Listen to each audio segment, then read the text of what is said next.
오늘 저는 이 제목을 미리 이렇게 말씀드리고 하는 것을 이제 자주 하진 않는데요. 오늘은 미리 이제 제목을 말씀드리겠습니다. 오늘의 제목은 주님의 세레나데입니다. 자, 세레나데는 여러분 잘 알다시피 사랑의 노래라는 뜻이 있어요. 자, 일반 노래가 아니라 세레나데다 이러면 사랑을 노래하는 것인데요. 솔로몬의 아가라는 말 자체가 솔로몬이 부르는 사랑의 노래라는 뜻이에요. 그래서 솔로몬의 1장 1절부터 솔로몬의 노래인데 노래들 중에 노래다 이렇게 얘기를 합니다. 자, 솔로몬에는 하나님께서 지혜를 주셔서요, 많은 잠언도 썼고 또 많은 노래들도 지었어요. 시들도 짓고요. 그런데 그렇게 수천 편의 시들을 썼는데 그 중에 가장 좋은 노래, 가장 좋은 시를 노래들 중에 노래, 이렇게 해서 솔로몬의 아가라고 이름을 붙인 거예요.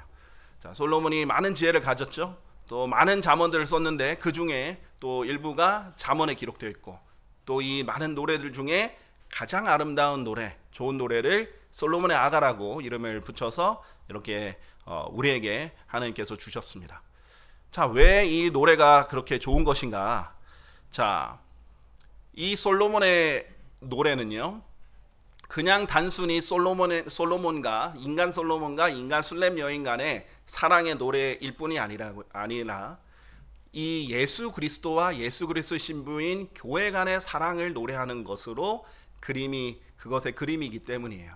자, 우리가 이제 잘 알다시피 구약만 있었던 사람 잘 몰랐죠. 신약에 가서야 다윗의 아들인 솔로몬, 다윗의 자손인 예수님이 서로 여표가 된다는 것을 우리가 정확하게 더 알게 되면서 이 솔로몬과 그의 신부인, 그의 배우자 반려자인 이 술렘 여인의 관계가 예수 그리스도와 그리스도의 신부인 교회의 관계를 나타내는구나 라는 것을 알 수 있게 되었어요. 그래서 솔로몬의 아가는 원래 히브리인들은요, 유대인들은 성경에서 빼려고 그랬어요. 왜냐하면 너무 분위기가 달라요. 좀 이렇게 진리를 전하고 율법을 전하고 그랬던 구약의 분위기에서 갑자기 사랑을 얘기를 하는데 어떨 때는 좀 적나라해요. 남녀 간의 사랑인데 묘사가 굉장히 적나라할 때도 있어요.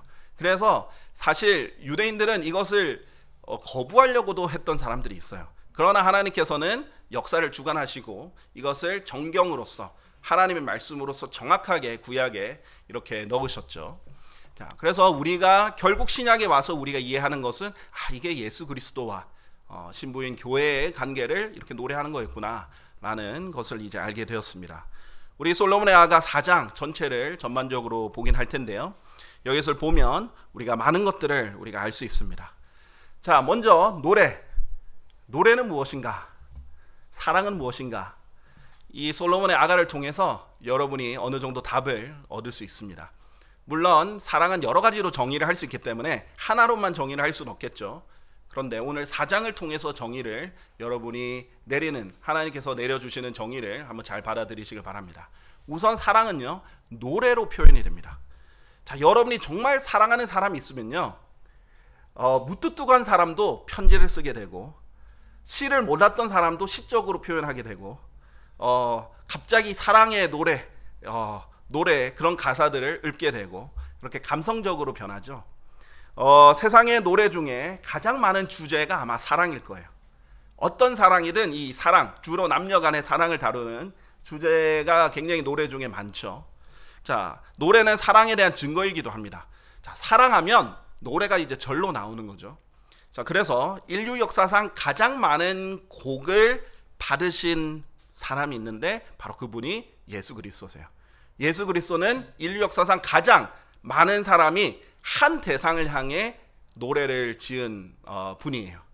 그래서 우리가 가장 낮게 잡아도 1000개가 넘는 곡이 우리 주 예수 그리스도를 찬양하는 곡, 예수 그리스도를 높이는 곡으로 곡이 나왔거든요. 우리가 이제 가지고 있는 찬양은 그 중에서도 가장 많이 알려진 곡들이 수록이 돼 있는 거고, 정말 순수하게 예수님만을 향한 곡들이 1000개가 넘는 곡들이 있다고 합니다. 자, 그런데 이게 이제 누가 일부러 강제한 게 아니에요. 너는 이것을 만들어야만 해. 안 그러면 내가 고문을 하겠어. 해서 만든 노래들이 아니에요. 누가 강제로 시킨 게 아닌데 자기가 너무 그냥 감정에 벅차서 그 노래를 만든 거예요. 자, 어떤 사람은요, 노래 작곡을 잘 못하는 사람도 있겠죠. 저도 작곡을 못합니다. 그러나 예수님이 너무 사랑스럽고 이렇게 그리울 때는 찬송을 부르기도 해요. 누가 만들어준 노래를 또 부를 수도 있는 거죠. 자, 그런데 이것이 결정적으로 다른 종교와의 차이입니다. 자, 다른 종교는요, 이렇게 찬양하는 노래들이 없어요.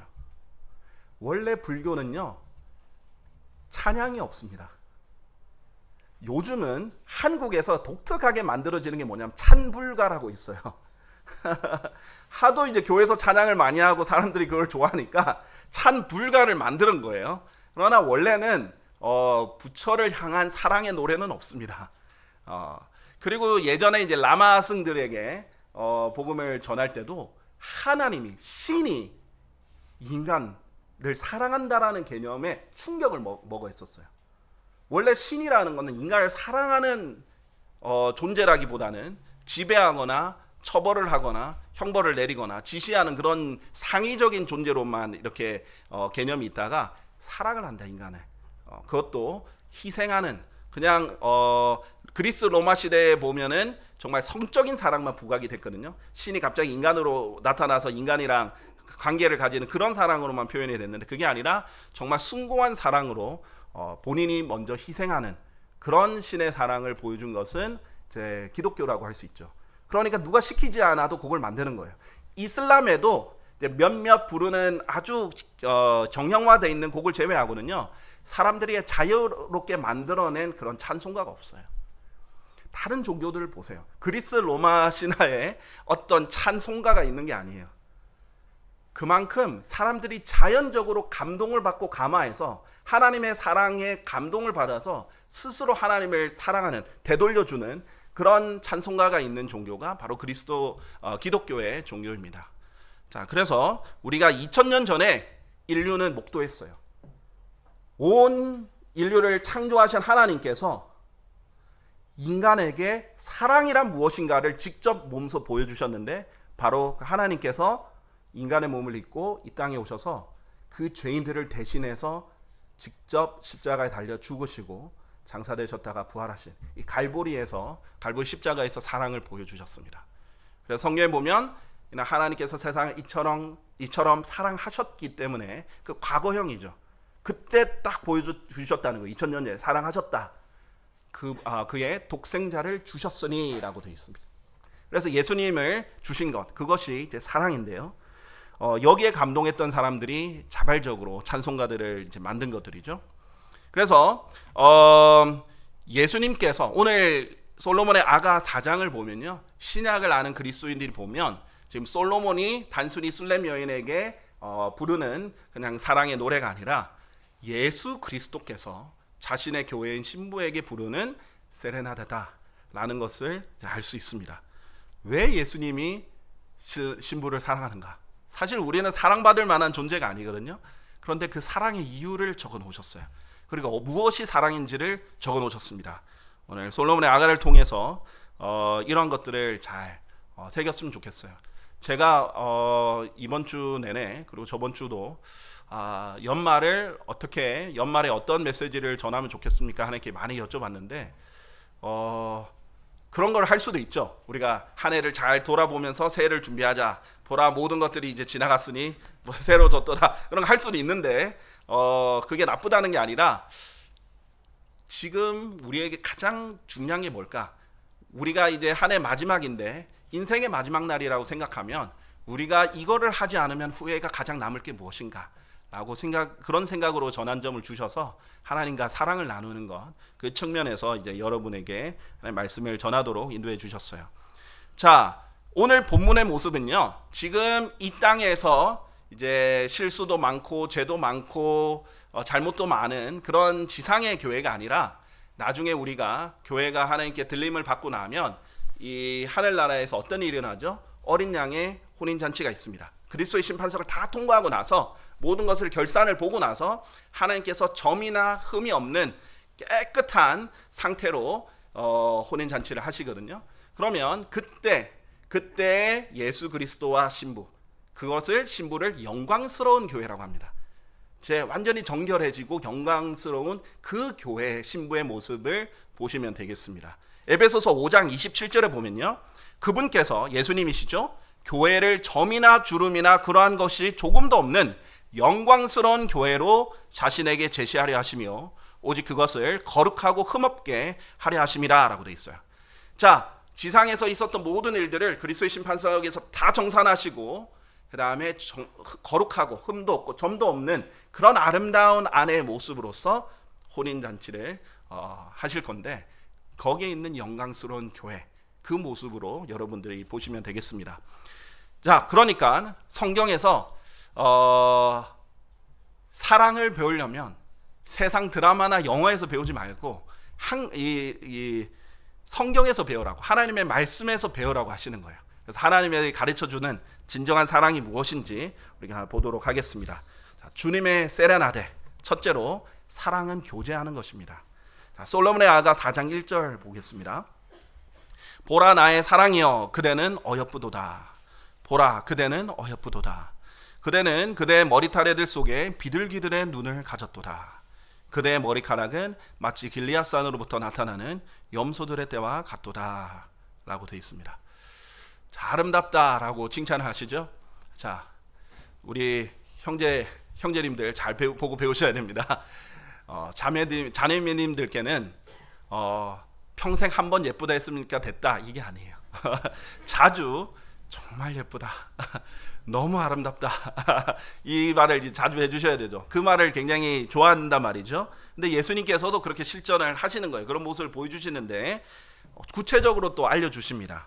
자, 그러면 시편 45편 10절 11절과 연관해서 보면 하나님께서도 이렇게 말씀하시거든요.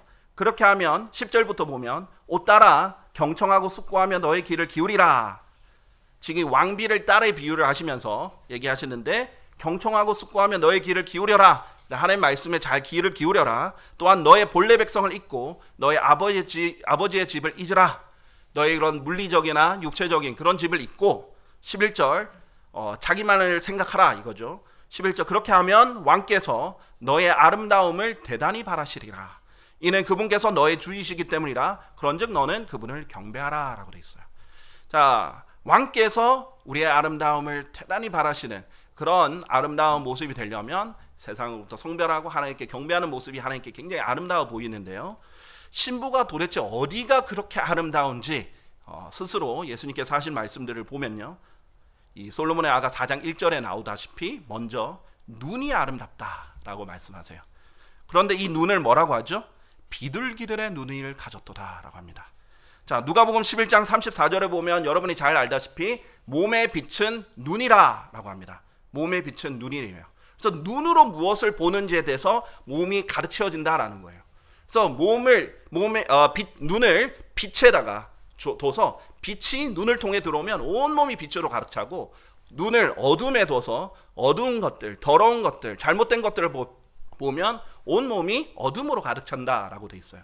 몸의 빛은 눈이다라고 얘기합니다. 그리고 눈의 특성은요, 빛으로 채우면 만족이 있어요. 가득 채워집니다. 어둠으로 채우면요, 공허해요. 안 채워져요. 그래서 전도서 1장 8절에 보면요, 모든 것들이 쑥으로 가득하여 사람은 그것을 표명할 수 없도다. 눈은 보는 것으로 만족하지 아니하고 귀도 듣는 것으로 채워지지 아니하느니라 라고 있어요. 많은 세상 사람들이 자꾸, 하나님께서는 사람을 그릇에 비유하시거든요. 자꾸 뭘 채우려고 해요. 우리는 그릇이기 때문에 뭔가 채워져 있어야 돼요. 그런데 사람들은 자꾸 어둠으로 채우려고 합니다. 세상에 있는 순간적인 쾌락, 순간적인 재미로 채우려고 하는데 결코 채워질 수가 없어요. 만족이 없습니다. 자, 그런데 빛으로 채우면요, 가득 채워져요. 어둠으로 채워지면 그냥 공허할 뿐이에요. 빛으로 채워지면 거기에서 만족이 있어요. 그래서 사람 안으로 들어가는 것이 사람의 인격을 형성합니다. 자신을 무엇으로 채워 넣느냐가 그 사람을 결정하는 거예요. 그래서 사람은 오감을 통해서 외부 정보를 받아들이죠. 그런데 인간이 습득하는 정보의 약 80%가 눈을 통해서 들어온다라고 합니다. 하나님께서도 성경을 책의 형태로 준 것은 뭐냐면, 듣는 것도 매우 중요하지만 보라는 거예요. 눈으로 직접 읽으라는 거예요. 자기 눈으로 직접 점검하고 정말 성경이 그러한지를 보라는 겁니다. 자, 그래서 하나님께서 여러분 볼 수 있도록 성경을 주셨어요. 이 눈이 순수해지는 유일한 길이 있습니다. 바로 하나님의 말씀으로 눈을 채울 때예요. 아까 전에 보면은 이 눈이 누구의 눈과 같냐고요? 비둘기의 눈과 같더라라고 했어요. 자, 성경에 나오는 비둘기는요, 피전이 아니라 dove거든요. 우리 도시에서 자주 볼 수 있는 그 회색 더러운 우리 비둘기들 날 때마다 이제 세균들이 엄청 떨어진다고 그러죠. 그런 비둘기 피전이 아니라 dove라고 해서 하얀 새하얀 그런 비둘기예요. 그 이름을 따서 흰색 비누 도브가 나왔잖아요, 그렇죠? 그래서 순수한 그런 이미지를 강조하는 게 이제 도브 비누의 그런 특징인데, 그런 이제 비둘기의 눈 같다 했는데, 여러분 잘 알다시피 예수님께서 침례를 받으시고 올라올 때 하늘에서 성령님께서 비둘기의 형체로 이렇게 오셨죠. 그래서 비둘기는 성령님의 예표가 됩니다. 자, 우리의 눈이 아름다운 것은요, 성령 충만하기 때문이에요. 성령 충만할 때 가지는 그 눈이 말씀으로 채워졌을 때, 성경에서는 이제 성령 충만함과 말씀으로 충만함을 동일선상에서 여러 번 말씀하시거든요. 그럴 때 눈, 이 빛으로 가득 찬 눈, 그렇죠? 주님이 빛이신데 그 하나님의 말씀을 통해서 주님으로 가득 찬 그런 눈을 가지고 있을 때 하나님께서 아름답다라고 말씀하십니다. 하박국 1장 13절을 보시면요, 하나님의 눈에 대해서 이렇게 말씀하십니다. 당신께서는 악을 보고 계시기에는 너무 순수한 눈들을 가지셨기에 죄악을 관망하실 수 없나이다. 어찌 당신께서 배신한 자들을 관망하고 계시나이까? 어찌 당신께서는 사악한 자가 자신보다 더 의로운 사람을 집어삼킬 때 당신의 혀를 억제하시나이까? 라고 하박국 예언자가 말을 하고 있습니다. 하나님께 대해서 뭐라고 하냐면 악을 보고 계시기에는 너무 순수한 눈들을 가지셨다 라고 돼 있어요. 자, 하나님의 눈을 우리가 성령 충만함으로 하나님과 동일한 눈을 가지면요, 어떤 특징이 있냐면 세상의 더러운 것들을 보고 있을 수가 없어요. 너무 거룩한 것들, 순수한 것들로, 아름다운 것들로 가득 채웠기 때문에 세상 것은 역겨워요. 더러워요. 보고 싶지도 않아요. 그래서 정말 빛으로 가득 찬 그런 눈, 두 개의 영롱한 보석 같은 그 눈을 가진 신부를 하나님께서는 아름답다, 어엽더라 이렇게 말씀하십니다. 또 신부는 어디가 아름답습니까? 아가서 4장 2절을 보면요, 이빨, 입 이런 것들이 아름답다라고 돼 있어요. 그래서 그대의 치아들은 씻고 나서 올라와 고르게 털을 깎은 양떼와 같도다. 자, 흰 양떼 있죠? 더러워진 누런 양떼 말고 잘 씻고 나온 그런 흰 양모 같은 그런 흰 양떼들처럼 이빨이 하얗고 고르게 가지런히 난 이 이빨의 치아들을 표현하고요. 그들 중 모두가 저마다 쌍둥이를 낳고 그것들 가운데는 불임이 하나도 없도다. 아주 튼실한 그런 이빨을 또 보여주고요. 아가서 4장 3절, 그대 입술은 종색 실 같고, 우리나라는 앵두 같은 입술 이렇게 얘기를 하지만 여기서는 이제 주홍색 실 같은 입술 이렇게 표현을 합니다. 그대의 언사는 아름답도다. 말하는 것도 아름답다. 그대의 관자놀이들은 그대의 머리털 속에 있는 석류 한쪽 같더라. 이제 관자놀이로 얘기하고요. 자, 4장 2절과 3절의 핵심은 이 입과 관련된 것들이에요. 말과 관련된 것들입니다. 자, 만약 외모만 아름답고 말이 안 아름다우면 이 성경에서 보면은 돼지 코에 있는 금 장신구 같다라고 말을 합니다. 그래서 잠언 11장 22절에 보면 돼지 코에 있는 금 장신구 같이 분별이 없는 어여쁜 여자도 그러하니라 했어요. 하나님 말씀을 모르고 영적으로 분별이 없고 그냥 세상이 좋다 하면은 사야 돼. 이게 좋나 보다. 이렇게 끌려다니는 그런 여인은 아름다운 여인이 아닌 거죠. 그냥 돼지 코에 있는 금 장신구밖에 안 되는 겁니다. 자, 그래서 하나님께서 진짜 아름다운 여인은 이 속사람이 아름다운 여인이라는 걸 베드로전서에서도 보여주시죠. 자, 아가서 4장 11절에 보면요, 이 입에 대해서 이렇게 또 묘사하십니다. 오 나의 반려자여, 그대의 입술은 벌집같이 꿀을 떨어뜨리나니 그대의 혀 아래는 꿀과 젖이 있도다. 그리고 그대의 의복들은 그 의복들의 향은 레바논의 향 같도다라고 얘기합니다. 자, 반려자여, spouse, 영어로 spouse라고 하죠. 이 반려자는 짝이라는 뜻이에요. spouse, 배우자, 짝이라는 뜻입니다. 그래서 어떤 정혼을 했거나 뭐 약혼을 했거나 그런 걸 말하는 게 아니라 짝이라는 것이 참 중요한 단어인데 반려자라는 표현을 하십니다. 우리 이제 요즘 동물들도 워낙 높이잖아요. 예전에는 그냥 개다 이렇게 했는데 요즘 그 다음에는 애완동물이다 이렇게 얘기를 하라고 했고 그 다음에는 반려동물이다 이렇게 하게 됐죠. 반려자라는 말이 이게 짝인데 거의 그냥 배우자격으로 이렇게 높여버렸죠. 반려자라는 건 이제 평생 같이 할 짝이다 이런 뜻입니다. 자, 그래서 이 입술에 벌집같이 꿀을 떨어뜨린다라고 했어요. 그리고 그 혀 아래는 꿀과 젖이 있다라고 했어요. 여러분 이제 성경을 아시는 분들은 바로 연상이 되죠. 하나님의 말씀은 꿀과 젖의 비유가 됩니다. 베드로전서 2장 2절에 보면 갓난아기들로서 말씀의 순수한 젖을 열망하라 라고 되어 있습니다. 이는 너희로 하여금 말씀으로 자라게 하려 함이라. 자, 그러니까 이 혀 아래에 젖이 있는 사람은 어떤 거예요? 계속 지금 말씀의 젖을 열망해서 계속 먹고 있는 거예요.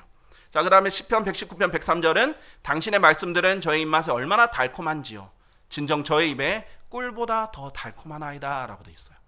정말 이 꿀처럼 달콤한, 꿀보다 더 달콤한 이 하나님의 말씀을 늘 섭취하고 있는, 하나님께서는 말씀을 먹으라고 주신 거예요. 말씀을 전시하거나 그냥 보여주거나 자랑하라고 한 게 아니라 말씀을 계속 먹으라고 주셨는데 정말 잘 먹는 사람들, 그래서 입술에 이 혀에 젖과 꿀이 가득한 그런 입을 하나님께서 아름다운 입이다 이렇게 말씀하십니다.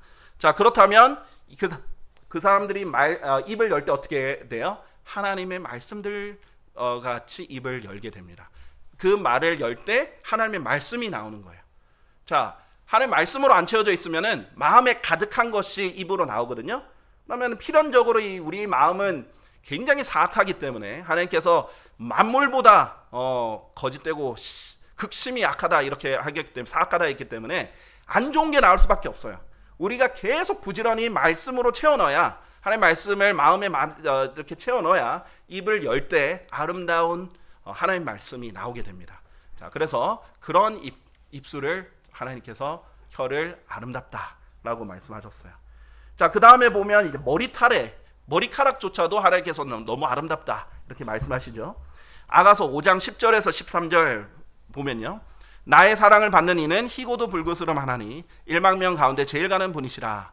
그분의 머리는 최고급 정금 같고, 아가서 5장 10절에서 13절 보세요. 4장이 아니라 5장 10절에서 13절 보면, 이때 4장은 예수님께서 예표적으로 예수님께서 하시는 말씀이고요. 그 다음에 5장은 이 신부가 하는 말이거든요. 그래서 나의 사랑을 받는 이는 희고도 불그스름하나니 1만 명 가운데 제일 가는 분이시라. 11절, 그분의 머리는 최고급 정금 같고 그분의 머리털애들은 숱이 많으며 까마귀 같이 검도다라고 돼 있어요. 그런데 12절도 보세요. 그분의 두 눈은 물들이 흐르는 강가들에 있는 비둘기들의 눈 같아서 저주로 씻겨져 알맞게 박혀 있도다 라고 돼 있습니다. 지금 신부가 신랑을 묘사하는 그런 모습과 신랑이 신부를 묘사하는 것이 겹치는 부분들이 많이 있어요.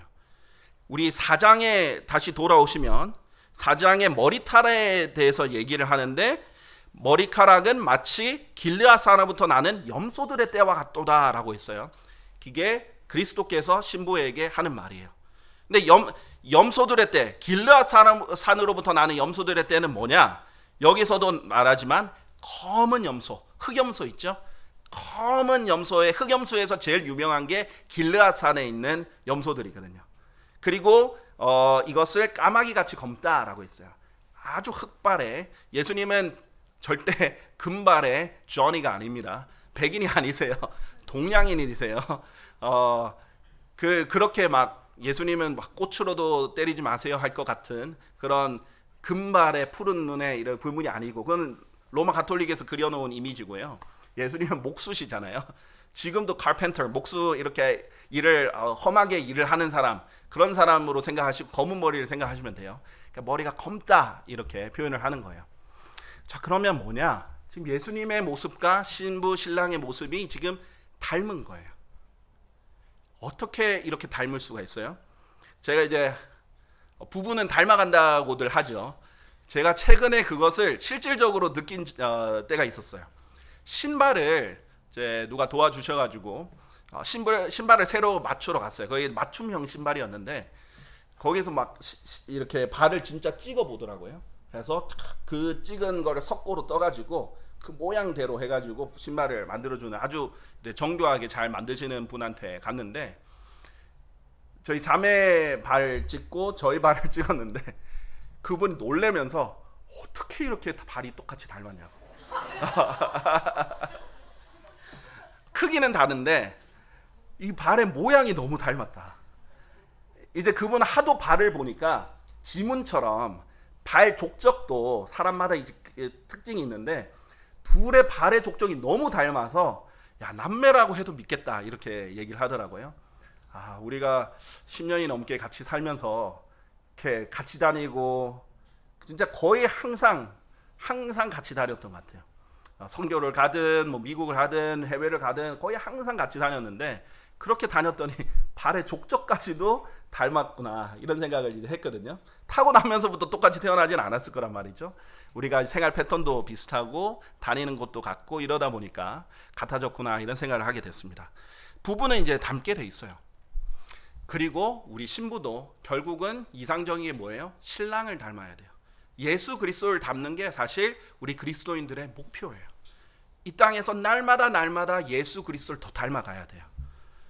그리고 우리 최종적으로 하나님께서 해주신 것은 나중에 하늘에 올라가면 그리스도의 형상과 일치되게 하신다라고 약속해 주셨어요. 로마서 8장 29절에 보면요, 이는 그분께서 또한 자신이 미리 아신 자들을 그분의 아들의 형상과 일치되게 하시려고 예정하셨기 때문이니 그분으로 하여금 많은 형제들 가운데 첫째로 나신 분이 되게 하심이라 라고 되어 있습니다.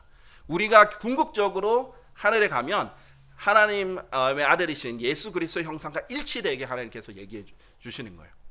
자, 그게 이제 하나님의 목적인데 이 땅에 있을 때도 날마다 예수님을 닮도록 변화되어야 된다라고 성경에서 말씀하시죠. 그 방법이 뭐냐? 우리에게 거울을 주셨어요. 유리 거울을 주셨는데 이 거울을 통해서 날마다 자신을 보고 또 거울에 있는 하나님의 형상을 계속 보라는 거예요. 계속 닮아가라는 겁니다. 잘못된 부분은 고쳐나가고 씻어내고 이렇게 해서 아름다운 모습으로 바뀌어가야 됩니다. 그래서 우리의 이런 모습이 예수님께는 아름다워 보이는 거예요. 자, 우리가 궁극적으로는 영광스러운 교회로 나타나겠지만 이 지상에서도 하나님께 아름답다라고 불리려면 개개인적으로도 이렇게 항상 주님과의 교제 속에서 닮아가야 됩니다. 그런 모습을 하나님께서는 아름답다고 말씀하실 것입니다. 자, 아가서 2장 14절을 보면요. 아가서 2장 14절을 보면 하나님은 언제든지 우리와 교제하고 싶어 한다라는 것을 보여줄 수 있는데요. 오 바위의 틈들과 계단들의 은밀한 곳들에 있는 나의 비둘기여. 신랑이 신부에게 나의 비둘기다 이렇게 부르죠. 나로 하여금 그대의 용모를 보게 하라. 나로 하여금 그대의 음성을 듣게 하라. 이는 그대의 음성이 달콤하고 그대의 용모가 곱기 때문이라. 보고 싶은 거예요. 너무 보고 싶고 듣고 싶고 그런 겁니다. 자, 하나님께서는 여러분의 얘기를 듣고 싶어요. 기도하기를 바라세요. 여러분이 하나님께 말을 하기를 원해요. 주문을 외우라는 게 아니에요. 뭐 기도문을 작성해서 똑같은 말을 반복하라는 게 아니라 진짜 마음에 있는 걸 얘기하라는 거예요. 그리고 내 말도 듣고 교제하고 서로 얼굴을 마주 보면서 보는 거예요. 지금 성경에 보면 바울이 모세랑 비교하면서 그렇죠. 모세 때는 모세가 하나님을 뵙고 딱 오니까 얼굴이 빛이 났잖아요. 그래서 이렇게 수건 같은 걸로 막으로 이렇게 가렸단 말이에요. 그런데 우리는 구원받고 거듭날 때 이 막이 벗겨져서 주님을 유리를 통해서 보는 것처럼 서로 볼 수 있다라고 돼 있어요. 그러니까 성경을 유리 또는 유리 거울로 이렇게 비유가 되는데 하나님의 말씀을 통해서 하나님의 얼굴을 보는 거예요. 하나님의 형상을 보는 거예요. 그러다가 우리가 나중에 하늘나라에 가면 정말 얼굴과 얼굴을 대면해서 볼 거다라고 하셨어요. 그러니까 우리가 날마다 지금 하나님을 보는 방법은 성경을 통해서 보는 방법밖에 없어요. 그래서 우리가 그리는 예수님이 아니라 성경이 말하는 예수님, 성경이 말하는 그 교제를 통해서 우리가 예수님과 함께 닮아가야 됩니다. 그래서 여러분이 무엇에 시간을 쏟고 무엇을 보고 무엇을 듣고 누구랑 교제하는 것인지에 따라 여러분 인격이 형성이 됩니다. 여러분이 점점 변화가 되는 거예요. 그래서 여러분 아름다운 예수 그리스도의 모습으로 변모되시기를 바랍니다. 자, 두 번째로 사랑은 주는 것입니다. 자, 우리의 사랑을 하나님께서 즐거워하시는데요. 아가서 4장 10절을 보면요. 나의 누이, 나의 반려자여, 그대의 사랑은 얼마나 어여쁜가. 그대의 사랑은 포도즙보다 훨씬 더 낫구나. 또 그대의 향료들의 향은 모든 향료들보다 훨씬 더 낫구나. 지금 우리의 사랑을 너무 즐거워하셔서 포도즙보다 낫고 향료들보다 더 향기롭고 너무너무 좋다, 이렇게 표현을 하십니다. 자, 아가서 1장 3절에는 신부가 신랑의 사랑에 대해서 이렇게 말을 해요. 당신의 좋은 향유들의 향기로 인하여 당신의 이름은 쏟아져 나온 향유 같으므로 처녀들이 당신을 사랑하나이다 라고 했어요. 예수님의 이름이 마치 쏟아져 나온 향유같이 그 향기가 퍼져나간다라고 되어 있어요. 자, 우리 이것을 뭘 연상을 시키냐면요. 마가복음 14장 3절에 보면 마리아가 등장하죠. 마르다의 누이 마리아요. 예수님의 모친 마리아 말고 이 마리아가 마르다의 누이 마리아가 등장하는데, 이 마리아가 예수님이 이제 십자가 달리시기 며칠 전에 갑자기 향유를 가지고 나옵니다. 그래서 마가복음 14장 3절에 보면 이후에 베다니에 있는 나병 환자 시몬의 집안에 그분께서 앉아 식사하고 계셨을 때 한 여자가, 마가복음에는 한 여자로 나오지만 요한복음에는 마리아로 나오죠. 귀한 감송향유가 든 설화 석고함을 가지고 왔더라. 자, 옥합이 아닙니다. 제가 말씀드렸죠. 옥합은 이제 잘 모를 때 개역 성경에서 썼던 게 굳어진 표현이고요. 옥합은 그냥 쉽게 깨트릴 수가 없어요. 이걸 지금 깨서 이 향유를 드려야 되는데, 옥합은 그냥 탁 쳐서 깨져지지 않아요. 성인 남성이 이거를 땅바닥에 집어 던지고 밟고 그렇게 해도 잘 안 깨집니다. 그래서 지금 이 설화 석고함을, 이거는 굉장히 쉽게 깨지거든요. 가지고 와서 그 함을 깨트려 그분의 머리 위에 그것을 부었다라고 되어 있습니다. 그런데 이때 4절, 마가복음 14장 4절을 보면 그 어떤 사람들이 자기를 속으로 격분했어요. 그런 어떤 이들이 있었는데 이같이 말했다고 합니다. 어찌하여 이처럼 향유를 낭비하게 되었느냐라고 되어 있어요. 지금 예수님께 드린 감송향유, 이거를 하나님께 드렸더니 이거를 낭비라고 표현을 한 거예요. 왜냐하면 조금만 발라도 향이 퍼질 텐데 그걸 다 깨트려서 갖다 부었으니까. 자, 그런데 예수님께서 6절에 이렇게 말씀하시죠. 이에 예수님께서 이같이 말씀하셨느니라. 그녀를 내버려 두라. 어찌하여 너희는 그녀를 곤란하게 하느냐. 그녀는 나에게 좋은 일을 하였느니라 라고 했어요. 예수님께서 뭐라고 했냐면요. 가난한 자들은 너희를 항상 있잖아. 그런데 지금 이 여인이 한 거는 가난한 사람들에게, 그냥 이웃들에게 한 게 아니야. 나에게 한 거야. 나에게 좋은 일을 했으니까 이것은 정말 좋은 거니까 막지 말라는 거예요. 자, 우리가 사랑을 할 때 우선순위가 뭐냐면 첫째로 하나님을 사랑하는 거예요. 그 다음에 이웃 사랑입니다.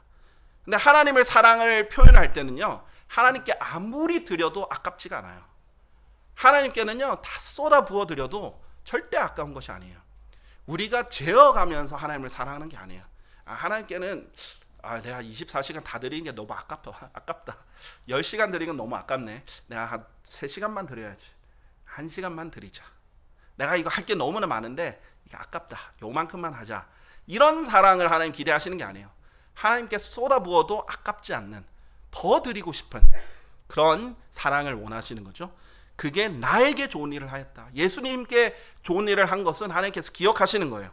그리고 뭐라고 말씀하시냐면 이 마리아가 한 이 사랑의 표현, 마리아가 이제 향유를 가득 드린 것을 이 복음이 전파되는 곳마다 다 전파가 돼서 기념이 되게 하라라고 하셨어요. 지금 아가서 1장 3절에 있는 것처럼 예수님의 이름이 정말 향유같이 퍼져나가거든요. 마리아도 예수님께 이 향유를 부어드려서 온 방 안에 이 향으로 가득 차게 만들었죠. 그런 교제를 하나님께서 원하시는 건데 이것은 하나님께 드리지 않고는 할 수가 없어요. 사랑은 주는 것이에요.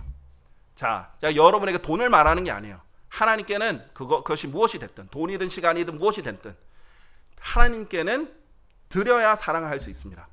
자, 성경에서 보면 주는 것은 사랑 없이도 할 수 있다라고 나와요. 그러나 사랑은 주는 것 없이는 할 수 없습니다. 하나님께서 세상을 이처럼 사랑하셨기 때문에 무엇을 하셨어요? 그분의 독생자를 주셨잖아요. 하나님이 우리를 너무나 사랑하는데 아무것도 주지 않고 사랑한다 말만 하신 게 아니에요. 그분의 아들과 함께 모든 것들을 값없이 주신다라고 약속하셨어요. 우리에게 이미 가장 소중한 걸 주셨기 때문에 우리가 구하면 그 모든 것들을 값없이 주신다라고 약속을 하셨습니다. 하나님의 뜻에 부합하기만 하면, 하나님의 일에 사용하기만 하면 하나님께서 모든 것을 채워주실 수 있고 넘치게도 하실 수 있다라고 하셨어요. 자, 그것이 하나님의 사랑인데, 여러분도 그 사랑에 반응을 할 때 하나님께 아무런 희생도 하지 않고 하나님께 아무것도 주지 않고 하나님 사랑합니다 말로만 하는 것을 하나님께서 사랑이라고 받지 않으세요. 지금 이 마리아처럼 하나님께 희생적으로 드리는 겁니다. 그것이 무엇이 됐던, 저는 여러분에게 돈을 얘기하는 게 아니에요. 여러분의 인생이든 시간이든 삶이든 무엇이 됐든 하나님께서 여러분에게 떠올리게 하는 그 무엇이 됐든 하나님께 드릴 때는 결코 낭비가 아니에요. 거기에 아까워하면 안 돼요. 아까우면 차라리 드리지 마세요. 아까워하면서 어쩔 수 없이 한다, 절대 그렇게 하지 마십시오. 아까워하지 말고 기쁘게 사랑으로 하나님께 드려야 됩니다. 자, 에베소서 5장 2절을 보면요, 이렇게 말씀하십니다. 그리고 그리스도께서도 우리를 사랑하신 것 같이, 예수님이 우리를 사랑하신 것 같이 또 우리를 위하여 자신을 감미로운 향기를 내는 제물이자 희생 제물로 하나님께 드리신 것 같이 사랑 안에서 살아가라.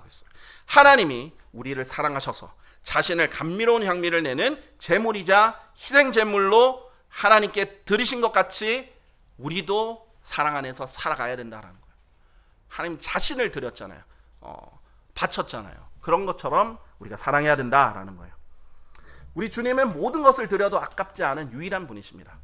자, 여러분이 여러분 자녀를 생각할 때, 여러분 자녀에게 좋은 것을 해줄 때 아까워 잘 안 하시죠? 물론 이제 나이가 드시면 좀 아까우실 때가 있을지는 모르겠지만 아직은 저는 제 자식에게 하는 것이 아깝지 않더라고요. 너무 좋더라고요. 또 기뻐하는 모습도 좋고. 그것보다 하나님께 드린 걸 더 좋아해야 돼요. 결코 아까워하면 안 됩니다. 낭비라고 해서는 안 돼요. 그런 마음이 들 바에는 하지 않는 게 나아요. 그래서 하나님께서는 그런 사랑을 원하신다라고 되어 있습니다. 초기에 이제 그리스도인들 보면 정말 목숨까지 내놓고 하나님을 사랑을 했죠. 이제 초기에 무명의 그리스도인 중에 한 귀족이 있었어요. 귀족이면 높은 위치에 있는데도 불구하고 예수 그리스도를 믿었다는 이유로 체포가 돼서 신문을 받았습니다. 근데 자신을 신문하던 그 신문관에게 이렇게 말을 했습니다. 그 귀족이 내 마음을 조사해보라. 자기를 조사하기 위해서 왔잖아요. 내 마음을 조사해보라. 그리스도를 향한 사랑밖에는 나오지 않을 것이다.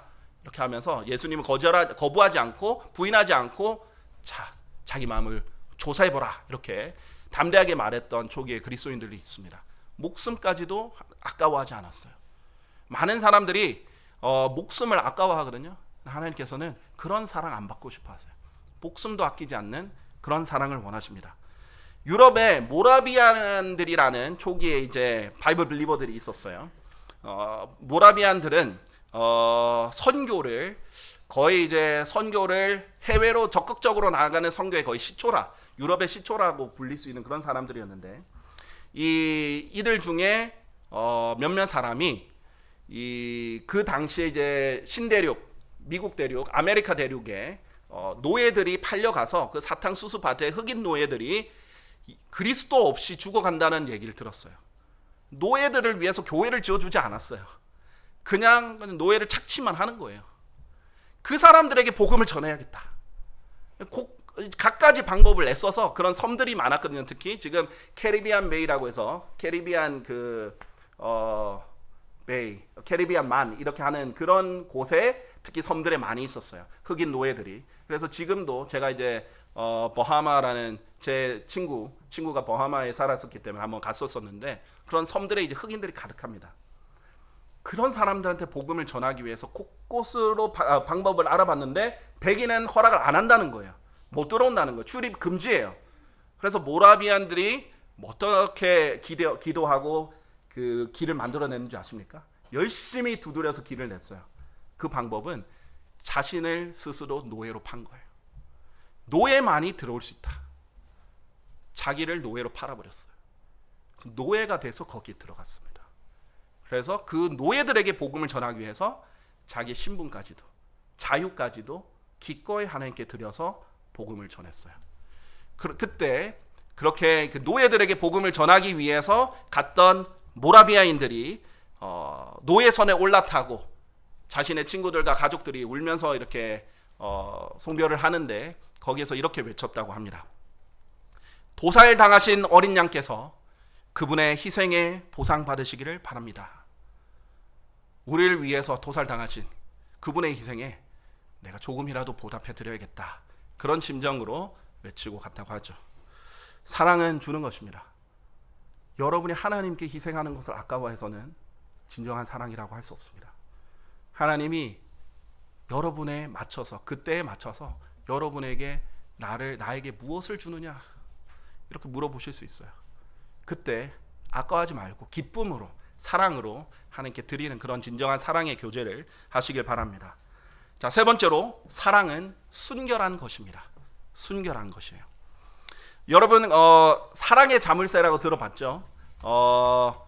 연인들이 자기의 사랑을 영원한 사랑을 기약하면서 자물쇠를 이렇게 채우는 그런 것을 사랑의 자물쇠라고 하는데, 원래 이제 뭐 기원을 정확하게 따질 수는 없지만 제일 유명한 곳이 원래 프랑스에 있어요.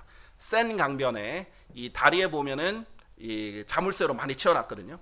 제가 이제 프랑스 센 갔을 때도 거기에 너무나 많이 있었어요. 근데 그런 걸 이제 모티브로 우리나라도 남산타워에 가면 어떻게 그렇게 열쇠 고리들이 많은지, 이게 정기적으로 그게 너무 자물쇠들이 많아서 이거를 그냥 다시 교체하고 이렇게 해야 된다고 하더라고요.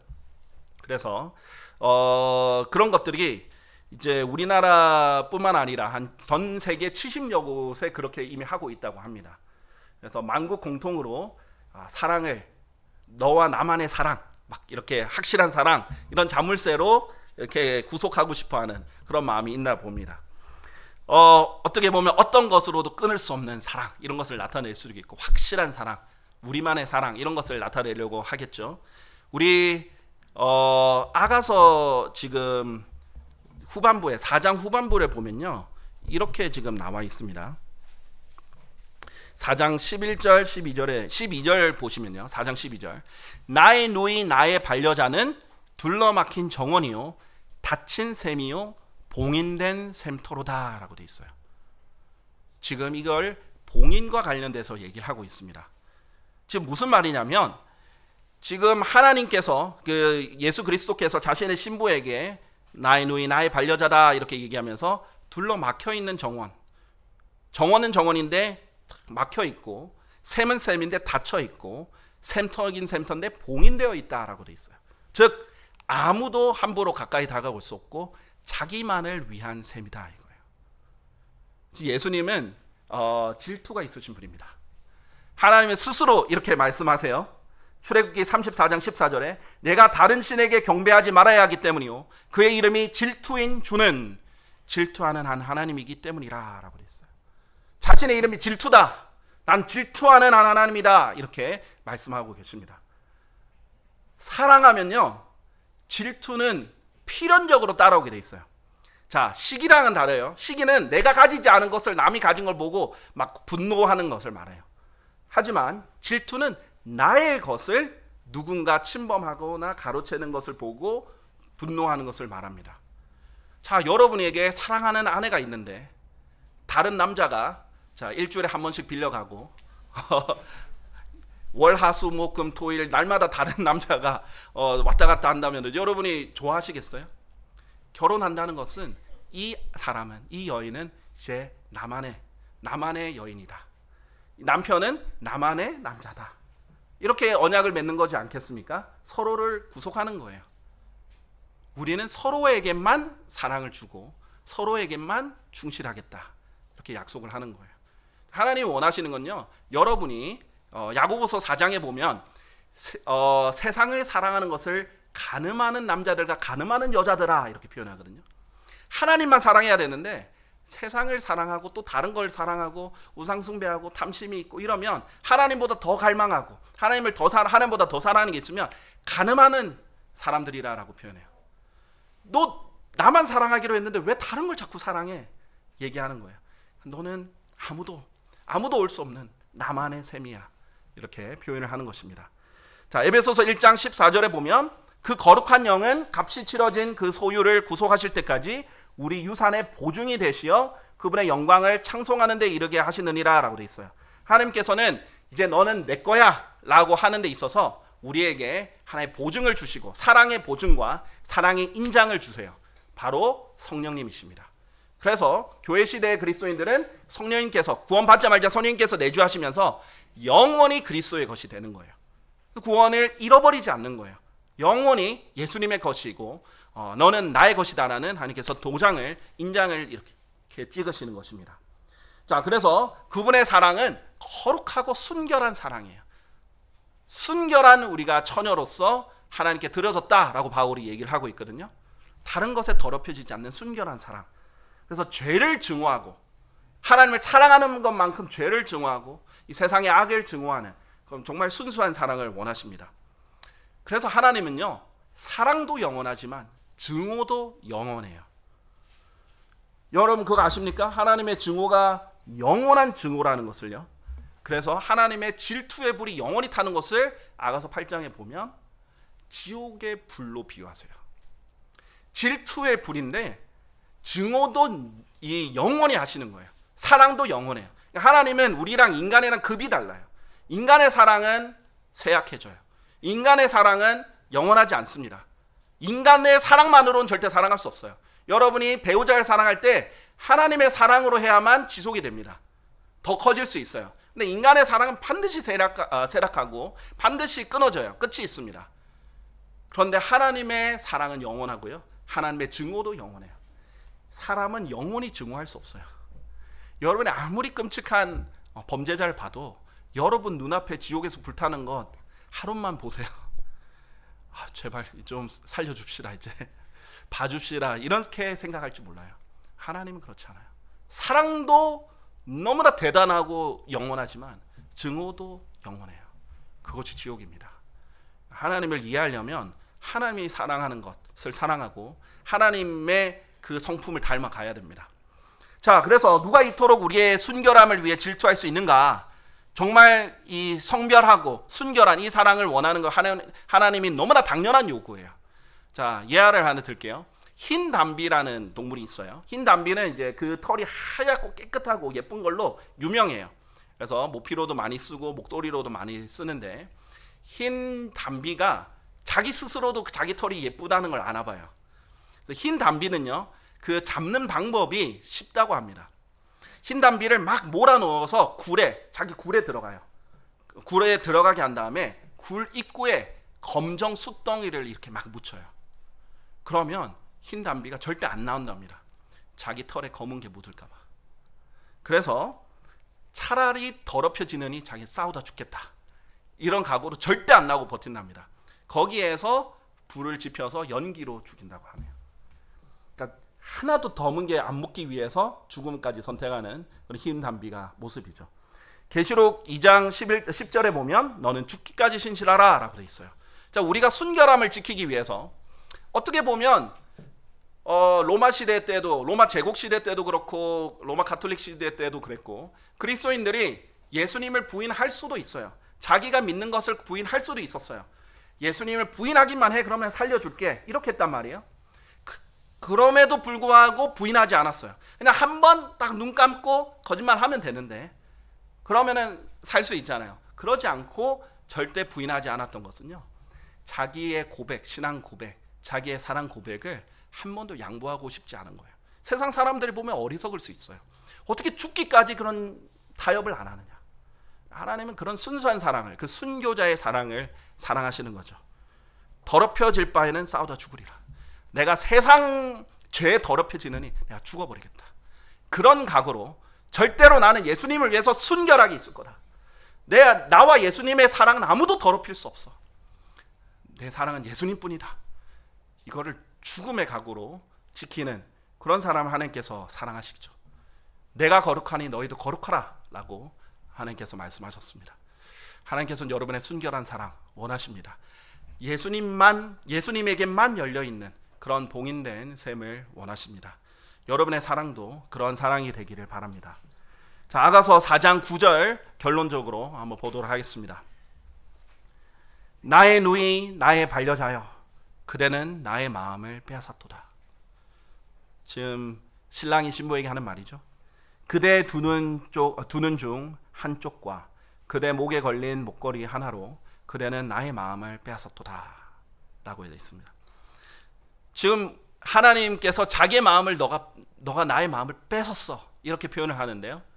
여기서 뭐로 빼앗았냐고 나오냐면 그대의 두 눈 중 한쪽 눈으로 나의 마음을 뺏었다라는 거예요. 하나님이 우리를 얼마나 사랑하냐면요. 두 눈도 다 필요 없어요. 한쪽 눈만으로도 마음이 다 뺏겼다는 거예요. 하나님이 우리를 볼 때마다 예수 그리스도께서 우리를 볼 때마다 너무 사랑스럽고 어여뻐가지고 이렇게 지금 어쩔 줄을 모르시는 그런 사랑의 표현이에요. 두 눈 쪽 중에 한쪽 눈만으로도 나의 마음 뺏었다 이렇게 얘기를 합니다. 근데 그에 비해 우리의 사랑은 너무 냉랭한 것 같아요.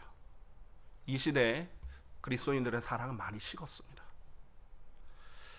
예수님께서 요한계시록 3장 15절에 그렇게 말씀하시죠. 내가 너의 행위들 아노니 내가 차갑지도 않고 뜨겁지도 않은 것이라. 나는 내가 차갑거나 뜨겁기를 바라노라 라고 합니다. 이 시대에는 그냥 미지근한 그냥 편안하게 살면서 그냥 교회 좀 나가고 그냥 말씀 적당히 보면서 하나님에 대한 사랑이 불타지도 않는 미지근한 그런 사랑의 시대인 것 같아요. 하나님께서는 그런 사랑을 좋다라고 받지 않으세요. 계시록 3장 16절에 뭐라고 돼 있어요? 야, 너희를 토해내겠노라. 하나님은 어떻게 보면 완벽주의자세요. 하나님 원하시는 사랑은요, 그냥 옅다 가지세요 하는 그런 사랑이 아니에요. 제가 조금 드릴게요. 그런 사랑이 아니에요. 내가 좀 더럽혀졌지만 이거 좀 털털 털어서 드릴게요. 그런 사랑을 원하시는 게 아니에요. 정말 완전한 사랑을 원하세요. 마음을 다하고 생각을 다하고 힘을 다하고 혼을 다해서 사랑하기를 원하세요. 그런 사랑을 근데 요구하실 자격이 있는 분이십니다. 그래서 이런 미지근한 사랑을 역겹다, 토해내겠다 라고 하십니다. 우리가 하나님을 대할 때 너무 안일하게 대하는 거예요. 하나님을 내가 다 그냥 죄 지어도 다 받아주고, 왜냐하면 우리가 죄를 지을 때 자백하면 용서해 준다 그러니까 아무렇지도 않고 자기 마음대로 살고 우리 자유다 이렇게 마음대로 살면서도 그냥 하나님 다 오냐오냐 해주는 것 같지만 그러지 않습니다. 여러분이 정말 하나님을 사랑하려면, 구원은 쉽지만 진짜 사랑하려면, 제자들 중에서도 사도 요한은 예수님께 사랑을 받는 제자라고 나오잖아요. 그런 정말 그 제자들 중에서도 예수님이 가장 사랑하는 그런 제자가 되려면 하나님께 올인하셔야 됩니다. 정말 그 순수한 사랑을 드려야 돼. 그 열망이 있어야 됩니다. 이것 없이 살아가면 반드시 그리스도의 심판석에서 구애합니다. 그래서 하나님께서는 이 마지막 시대에 정말 위험한 시대들이 오는데 사랑의 문제가 생긴다라고 말씀하셨어요. 디모데후서 3장 1절에서 4절을 보면요, 또한 이것을 알지니 마지막 날들에 아주 위험한 시대들이 오리라. 이는 사람들이 자기 자신들을 사랑하는 자들이 될 것이기 때문이니. 하나님 사랑이 아니라 자기 자신을 사랑해요. 이기적이죠. 자기중심적입니다. 탐욕스럽고 자만하는 자여, 교만하고 신성모독하는 자들이며 부모에게 불순종하고 감사하지 않으며 거룩하지 않고, 3절에 본연의 애정이 없고, 원래 하나의 타고난 애정이 있잖아요. 그런 애정이 없다. 즉 부모가 자식을 사랑하고 자신이 부모를 사랑하는 마땅한 사랑도 없다. 그런 사랑들도 없고, 4절에 보면 배신자들이요 성급하고 높아지려는 생각을 가지며 하나님을 사랑하는 자들이 되기보다는 쾌락을 더욱 사랑하는 자들이 되리라. 쾌락을 위해선 돈을 쉽게 써요. 자, 코로나 시대 때 다른 것들은 매출이 급감하는데 매출이 상승된 몇 가지가 있다고 합니다. 그 중에 하나가 엔터테인먼트, 자기를 즐겁게 해주는 영화, 오락, 넷플릭스, 등등, 유튜브 등등 그런 거에 매출은 막 급상승했다고 하더라고요. 자기를 기쁘게 하는 건 너무나 사랑하는데 하나님을 사랑하진 않는 거예요. 19세기에 유명한 작가가 있었어요. 이 유명한 작가가 부인이 있었는데, 유명한 작가에게 부인이 있었는데 병상에 누워 있었어요. 몸이 굉장히 허약했어요. 그래서 이 작가가 유명했기 때문에 매우 분주했는데 간간히 이제 시간을 내서 그래도 그녀를 꼭 만나고 간호하고 병상으로 가서 시간을 함께 보내곤 했어요. 그렇지만 이제 너무 바빴기 때문에 많은 시간을 그렇게 할애는 못했죠. 간간히 그렇게 했습니다. 시간이 흘러 결국 부인이 죽었습니다. 이렇게 앓다가 죽었는데 유품을 정리하는 동안 일기장을 발견을 했어요. 그래서 초반부터 한 문구가 그의 시선을 사로잡았어요. 다 읽을 수 없는데 몇 가지를 소개해 드릴게요. 처음에 남편은 오늘 나를 만나러 오지 않았다. 내가 얼마만큼 그의 방문을 기다리고 있는지 그가 알 수만 있다면 좋을 텐데. 이런 게 물기가 적혀 있는 거예요. 그래서 페이지를 넘겼어요. 근데 그녀 일기에는 또 다음과 같이 적혀 있습니다. 그가 오늘 나를 찾아왔다. 그리고 나와 1시간이나 함께 있었다. 마치 낙원에 있는 것과 같았다. 읽으면서 그 작가가 마음이 찢어지는 것 같았어요. 그리고 그는 이렇게 말했습니다. 조금만 더 일찍 알았더라면 그녀와 더 많은 시간을 보냈을 텐데 하면서 눈물로 후회의 눈물을 흘렸다고 합니다. 올해 마지막 날, 2023년의 마지막 날 12월 30일이죠. 여러분의 인생의 마지막에 결국 후회할 게 뭘까요? 내가 주님과 더 많이 시간을 보냈어야 되는데, 내가 주님을 더 사랑했어야 되는데, 그러지 않겠습니까? 그리스도의 심판석 가서도 내가 예수님을 더 사랑했어야 되는데, 내가 세상을 더 사랑했구나, 내가 시간을 헛된 것들에 낭비했구나, 그렇게 후회할 거라고 생각됩니다. 주님과 더 많이 교제했어야 되는데, 더 헌신할 수 있었는데, 더 거룩한 삶을 살았어야 되는데, 이런 후회가 남기 전에 주님과 사랑의 교제를 우리 올해 마지막 날부터 또 새해 첫날부터도 그렇게 하시길 바랍니다. 주님께 드리는 것은 은혜예요. 하나님께 사랑을 그렇게 표현하십시오. 주님과 순결한 사랑으로 교제를 나누시길 바랍니다. 사랑하는 주님, 주님께서 저희가 죄인이었을 때 먼저 사랑해 주셔서 그 높고 높으시고 거룩하고 아름답고 완전한 그 하늘에서 이 낮고 낮으며 비천한 땅에 오셔서 목마르고 피곤하시고 배고프시며 모든 질고를 감당하시고 저희를 위해 십자가에서 대신 피 흘려 죽으시고 장사되셨다가 부활하신 그 크신 사랑으로 인하여 주님께 감사와 찬양을 드립니다. 주님, 저희가 영원히 하늘에서 드릴 찬양은 주님의 그 귀한 사랑에 대한 찬양일 것입니다. 주님께서 저에게 세레나데를 불러주셨듯이 저희도 주님을 날마다 이 땅에 있을 때도 주님과 만날 때도 영원히 지치지 않고 부를 수 있는 아름다운 노래로 서로 화답하는 그날들을 저희가 고대합니다. 주님께서 약속하신 것처럼 속히 오시길 간절히 기도드립니다. 주님, 2023년 한 해를 돌아보면 저희가 부족한 것도 너무 많고 잘못한 것도 실패한 것도 많으나 또 주님의 은혜로 주님 안에서 주님께 몸을 드리고 하나님의 뜻에 복종하고 하나님의 일을 하고 하나님 섬기고 하나님 뜻을 발견하고 수행할 때 그때는 정말 후회 하나 없이 또 정말 영원의 가치가 있는 일을 하였음을 또 기억합니다. 주님, 저희가 이제 2024년에는 후회가 아닌 정말 감사로 은혜로 가득 찬 그런 한 해가 될 수 있도록 주님께서 인도해 주실 간절히 기도드립니다. 그래서 주님 만날 때 주님께서 오셨을 때 정말 잘하였다 신실한 종아라고 칭찬을 받을 수 있는 그리스도인들로 모두 발견될 수 있도록 도와주십시오. 주님의 보혈로 저희를 씻어주시고 하나님의 귀한 말씀으로 저희를 채워주시옵소서. 위대하신 주 예수 그리스도의 이름으로 기도드립니다. 아멘.